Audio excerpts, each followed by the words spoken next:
Hey everyone, I just wanted to shoot this video as I'm thinking about it because what we're starting to see in the digital guitar effect space is sort of mirroring what's happening in the world of computers, and for a lot of the same reason. The rate that this technology keeps getting better and better is exponentially increasing, and we went all the way from this, the old pod bean, to this. Now the landscape has changed a ton since the early days of amp modeling. Like, if you look at this 𝗦𝗡𝗃 pod bean, which was huge at the time by the way, I mean the idea that you could get analog tones out of this little bean was a pretty crazy idea back then. Remember, this came out at the time that the Dreamcast was still a thing. Now we are all the way at the point where large touchscreen panels are becoming the norm, and I just want to share my observations and predictions for this space in the coming months or possibly years. Through this I hope to maybe give some of you that aren't familiar some context on what these companies do well and where they need to improve. Let's start with the top dog's 𝗦𝗡𝗃. The Helix has been around since 2015. That's nearly 10 years at this point, so I imagine something is coming from 𝗦𝗡𝗃 soon. However, 𝗦𝗡𝗃's strategy has notoriously been to segment and divide its offerings into smaller and smaller pieces. Like, did anyone ask for an HX Stomp XL? Now, where the Helix and all of its child products have always excelled is in their user interface. The user experience here has always been really enjoyable, and a lot of other companies actually emulate this, like Neural DSP with the Quad Cortex. Very similar experience dialing things in and setting up signal chains. Where 𝗦𝗡𝗃 has really pulled ahead, and I don't see this talked about a lot, but it is with the compatibility between Helix Native, their software suite, and their modelers. Now, I'm not personally in the 𝗦𝗡𝗃 ecosystem unless you count making videos about their older amplifiers, but this should be the goal for every company in this space. Creating an ecosystem that flows seamlessly between recording and playing live. Modelers have always sort of done this by having a built-in audio interface, so you can plug in your Helix, for example, and use it as your main audio device in your recording software. But with plugins being so good now and computers getting more and more powerful, this is actually an inconvenience. It's much easier to open up a plugin natively on your computer and to be able to load up your presets that you use live and use them on your recordings as well. This is what the Helix native application offers and why I think the ecosystem is great. So if this ecosystem already exists for 𝗦𝗡𝗃, then it makes sense that they would build on it with a new piece of hardware. What do I think the hardware will do?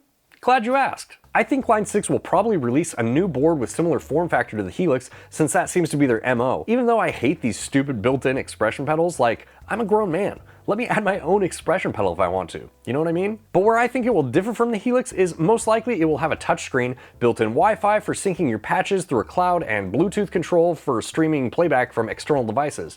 These seem to be becoming the norm on these units now. But how can 𝗦𝗡𝗃 separate itself from the pack?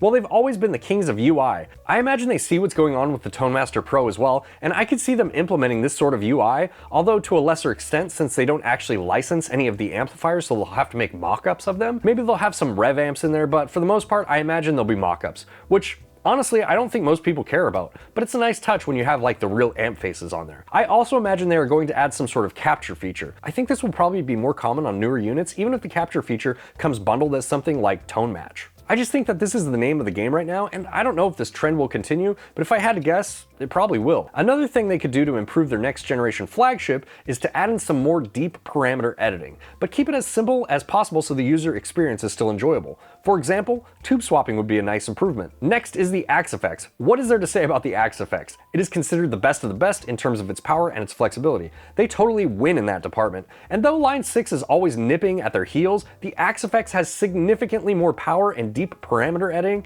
and options. If you can imagine it, you can really create it with the Axefx. The thing that has always sucked about the Axefx is its user interface. Dialing in tones from the front panel requires a PhD in engineering. They also have notoriously not supported adding things like Wi-Fi or Bluetooth. And as far as plugins and compatibility there go, they have zero. However, I think that where Axefx wins is doing what it does well, and that's being a rack unit solution for serious musicians. So how do they build on that? Well, hard to do with a rack unit since including a 7-inch touchscreen is sort of out of the question. Sure, they could change up the form factor and include this on the FM9, for example, but that's not really their flagship unit. And this is what sets them apart from 𝗦𝗡𝗃. You know what they could do though?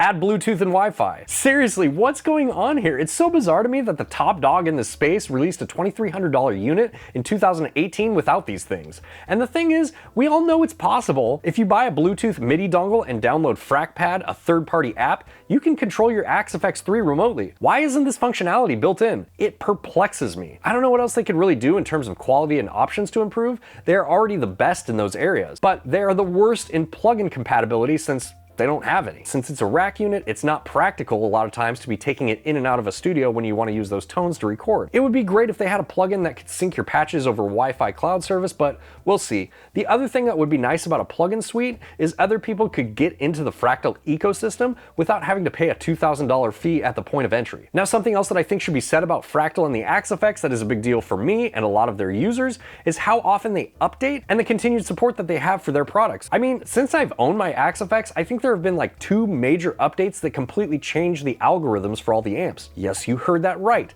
They don't just add a couple amps that you probably don't care about anyway, they completely redo the whole bedrock of the system. To me, that says a lot. If you are paying a premium for this system, you know you're getting something that will be supported for a long time in the future. That leads us to the next hunk of metal, the Quad Cortex.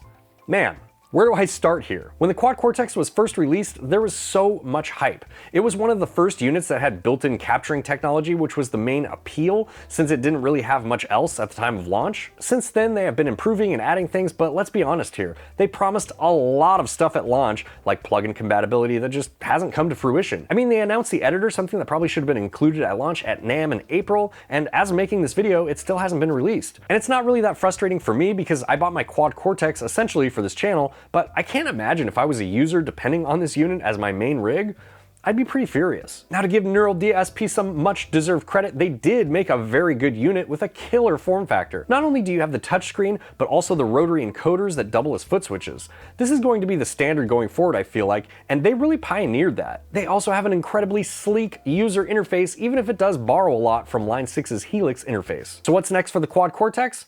I don't think they'll release a new unit. They stated that the Quad Cortex was something they planned to support for a long time, and even though it got off to a very bumpy start, it seems like they are committed to providing the things that they promised pre-launch eventually. And I'm cool with that. I think the Quad Cortex might be one of the best designed products in the space. To me, the user interface was a little dated, even at launch. It doesn't really take advantage of the full color touchscreen like the others do, but who knows? Maybe they'll update that in the future. The point is the hardware is there and it is solid. They just need to bridge the gap between the software and the hardware in a more fluid way, in my opinion. Next we have the Headrush, and I don't really know what to say about Headrush. They make a good product with their Prime line. I think the built-in capturing is actually better than the Quad Cortex in my opinion. The user interface is great, the form factor is fine, it's not my favorite, but it totally works. But for whatever reason, these never seem to catch on like the others. Even for their last launch recently, the Core, which I personally like the form factor of more than the flagship Prime board, there was like zero hype. I don't think I even saw anyone outside of Headrush themselves promoting it on their YouTube channel. It's just a very odd release. But ultimately, the hardware is good, they just need to support it with software.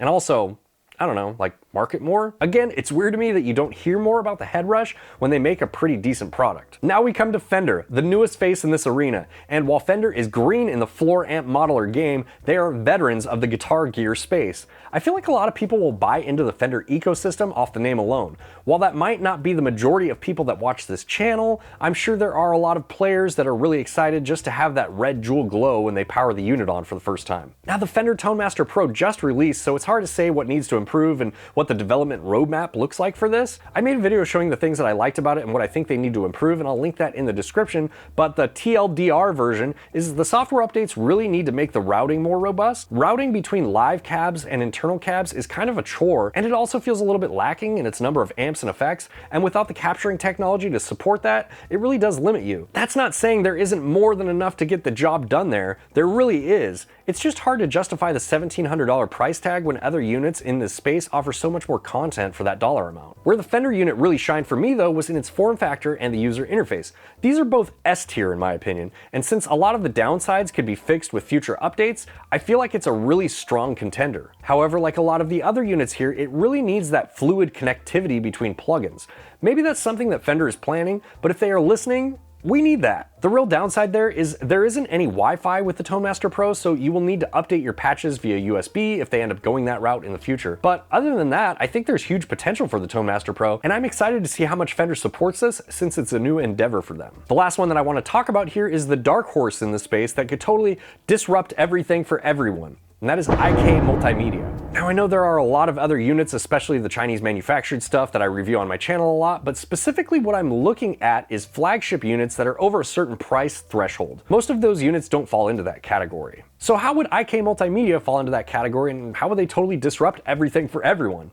Well, let me tell you, 𝗦𝗍 is strong where all of these other companies are weak, and that is in the software department. Amplitude 5 is a really great guitar effects suite with tons of effects and deep parameter tweaking, and it has one of the best user interfaces in my opinion. We also have tons of licensed amps from companies like 𝗦𝗍𝗶𝗹𝗍, Engel, Orange, hell, even Fender is on that list. They also have some of the best capturing with the ToneX software that integrates seamlessly with Amplitude 5. And we already know that they are starting to dip their toes into the hardware world with the ToneX pedal.